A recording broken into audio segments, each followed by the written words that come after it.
কিশোরগঞ্জ শহরের খড়মপট্টি জোড়াপুকুর এলাকায় পৌরসভার মালিকানাধীন এই পুকুরটি ভরাট করা হচ্ছে।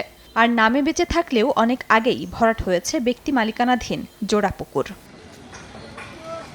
শিল্পকলা একাডেমির সংলগ্ন আখড়ার পুকুরটি একসময় টলটলে পানিতে পরিপূর্ণ থাকলেও এখন বোঝার উপায় নেই এটি পুকুর।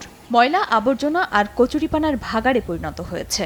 এভাবেই শহরের নগুয়া, খড়মপট্টি ৩২ সহ বিভিন্ন এলাকায় ভরাট হচ্ছে একের পর এক পুকুর। ময়লার ভাগাড় আর কচুরিপানায় ভরা অনেক পুকুর ব্যবহারের অনুপযোগী হয়ে পড়েছে। এতে পরিবেশের ওপর বিরূপ প্রভাব পড়ছে। স্নান করতাম, গোসল করতাম, সুন্দর একটা পরিবেশ ছিল, সবাই আসতো, পূজাপালি হতো। কিন্তু এখন দিনে দিনে যাচ্ছে, মানুষ ময়লা আবর্জনা ফেলে এটার পরিবেশ নষ্ট করেছে। আমাদের পৌরসভার পক্ষ থেকে যদি এগুলো পদক্ষেপ নিত তাহলে ওই পুকুরটা প্রাণ ফিরে আসতো।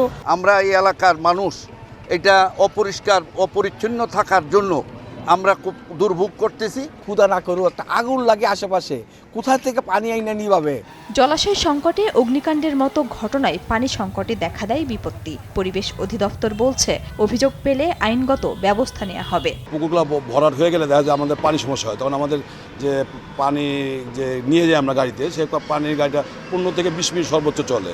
এই 15-20 মিনিট কিন্তু আগুন আসলে নির্ভর না। পুকুর শ্রেণীর জমিগুলো ভরাট হলে আমরা ওটার বিরুদ্ধে প্রথমে ভরাটকারী কর্তৃপক্ষকে চিঠি দিই যে পূর্বের অবস্থায় ফিরিয়ে নিয়ে আসার জন্য।